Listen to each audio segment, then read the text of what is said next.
Hello, good afternoon, good morning, good evening, or whenever you come across my video. So, I'm just enjoying my second day of, our 4-day weekend. So, of course, yesterday was Thanksgiving for a lot of people. I don't observe it, but it was still great to spend time with, my family yesterday. And yeah, today, of course, today I just had time for myself, and I'm going to spend time with my family later on. So, and of course, the weekend is coming, which I always look forward to weekly. So, yeah, so wonderful. Hey, good times. Anyways, today I just wanted to take a few minutes to talk about slavery, um, specifically slavery here in the Western world, especially in the United States. And as you know, many people was try to minimize how criminal or how atrocious it or unjust, racist it was, with different, excuses or different things they say to minimize it. And I just wanted to address the four main ones four main things that I've heard people say to try to minimize, the criminality of this institution, or to just kind of massage their own guilt, whatever the case.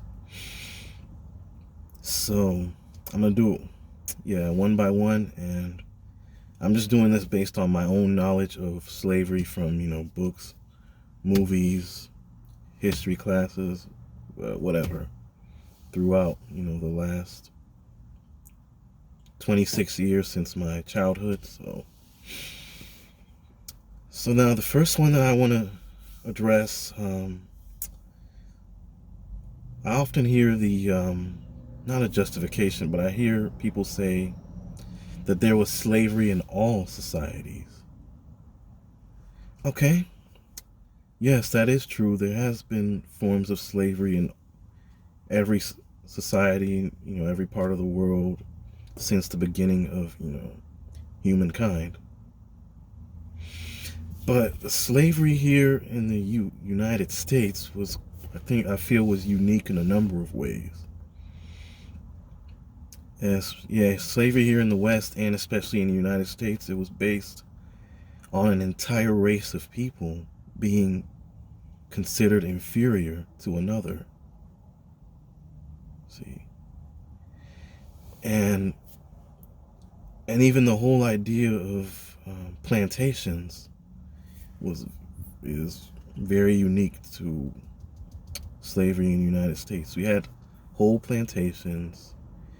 Slavery was a major industry in the U.S., which a lot of different economies actually relied on. And then there's a lot of just different things, dynamics surrounding slavery itself, not to even mention the magnitude of the work that the slaves did. Like, just one example, you have the use of whips. The whips have become a symbol of slavery here in America, especially in the United States. Slaves were whipped viciously as a punishment for different things, and also what was common, we know about the slave auctions. Slave auctions were common, where people were openly sold like animals and like property, right? And then often families would get separated. Sometimes, a couple members of the family would be transferred or sold to one plantation, while the other members of the family would remain or be sent to different plantations. So families were often separated, and sometimes they saw each other, sometimes never saw each other again. And then there was rape. Rape was a part of, slavery here in the United States and in the Western world. But especially here in the U.S. And there was often statutory rape as well with the underage slave girls. And then you had the whole idea of slaves being considered property and not even human. For example, in the some of the censuses taken during that time, slaves were counted as half. Each slave was counted as half a person. See, so all those little things surrounding American slavery, I feel, made it even more brutal than slavery in any other society or any other part of the world at any other time. Oh, and I've heard other horror stories of, the breeding farms, and I've heard of slave children being used as bait for alligators.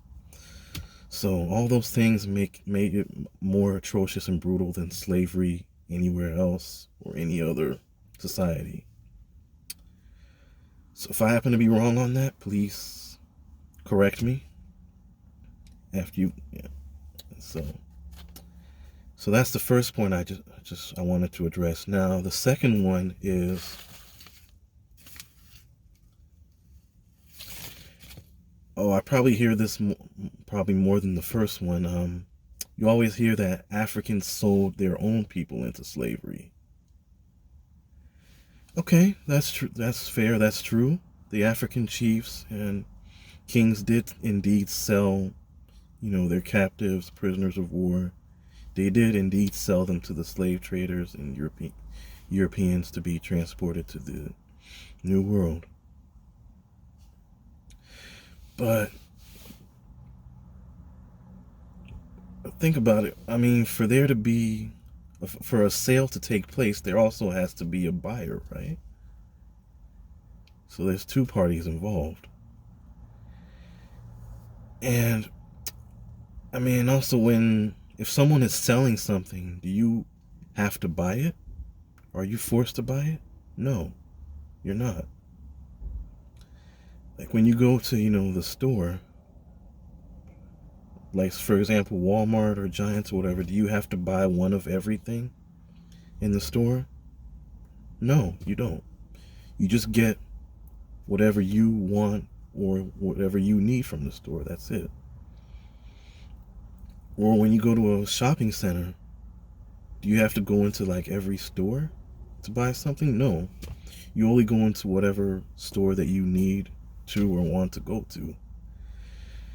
So the point is, I mean, the slave traders or the Europeans, whatever, they see the African kings and chiefs selling people. They could have been like, oh, they're selling human beings? Trying to sell people? Oh, no, that's unacceptable. That's wrong. We don't want to have any part of that. But that's not what they did, is it? They went ahead and purchased these captives and put them on these ships to transfer. Okay, so they went ahead and made the purchase, even though they were not forced to. Okay, but after they made the purchase and they took these African people off the African shores, where they were at liberty to do whatever they wanted with these people once they got them off of African shores, right? And once they got to the New World, right? They were at liberty they could have done anything they wanted with them. They could have just let them become a normal part of society and rejoin, doing normal work with the general population. Whatever. They could have done a number of things, but we know what they chose to do, don't we? So, and then, oh yeah, and another example, think about it this way. say you have someone that owns a sporting goods store, and then at some point they start smuggling illegal weapons from, overseas, and they start selling them from maybe a back room, in their store or whatnot. And they're selling these illegal weapons, selling them, illegally. They're selling them to people that don't have licenses, people that have not been tested, just people that shouldn't have firearms at all. And one of the people that they sell it to goes and does a mass shooting somewhere, killing a whole bunch of innocent people. Now, in that case, would you mainly hold the seller responsible, since he had been selling illegal weapons to people that were not supposed to have them? Yeah, you would hold him responsible to an extent, but that wouldn't alleviate the responsibility of the shooter who went and committed his crime after he had purchased the gun and left the store's premises, and then went and committed his crime. No, he's not alleviated of what he did or his responsibility. So same way, yes, the African chiefs and kings were wrong for selling their people in the first place, selling them to these Europeans and slave traders, but that doesn't alleviate the other party of what they did, right? It doesn't. The Africans didn't own the slave ships. They didn't own the plantations here in the West. They didn't determine how these captives were to be treated when they got to the West. So that part of the equation is the responsibility of the Europeans and the slave traders. So that's point 2 that I wanted to address. So the second assertion that I wanted to address. Now the third one that I wanted to address, sometimes you'll hear people say there were black slave owners too here in the U.S. And yes, that's true too. From what I've read, there were some black people that owned slaves. But I mean, that was kind of the exception. That was an exception, though, wasn't it? That wasn't the rule, of course, as we know, we clearly understand. The rule was that black people were to be owned by white people. That was the rule. And the whole institution, the basis of the institution of slavery in the United States, was that black people were inferior to white people. So the fact that some black people owned slaves, that doesn't change what slavery was based on, what the institution was based on, does it? It doesn't.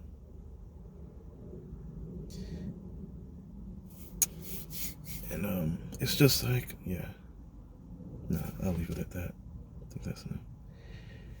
And now this one I don't hear as often. Many say that or some say that the Irish were also slaves. But no, they weren't. The Irish were not slaves in the way that black people were.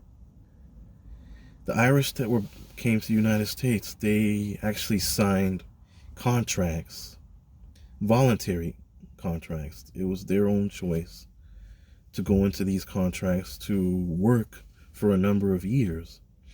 So after a number of years, they were free to continue living in the U.S. or whatever they wanted to do. And oftentimes, after they finished the duration of their contract, they actually got paid for the work that they did. So this was a whole different arrangement than slavery that black people were under. So yeah, so these are the main four, assertions that I wanted to address, that I've heard made, to try and minimize the criminality and injustice of American slavery. So, yeah, please, thank you for tuning in, and please feel free to leave your comments below. And I hope to hear from you, and so have a wonderful day, week. Until next time, bye-bye.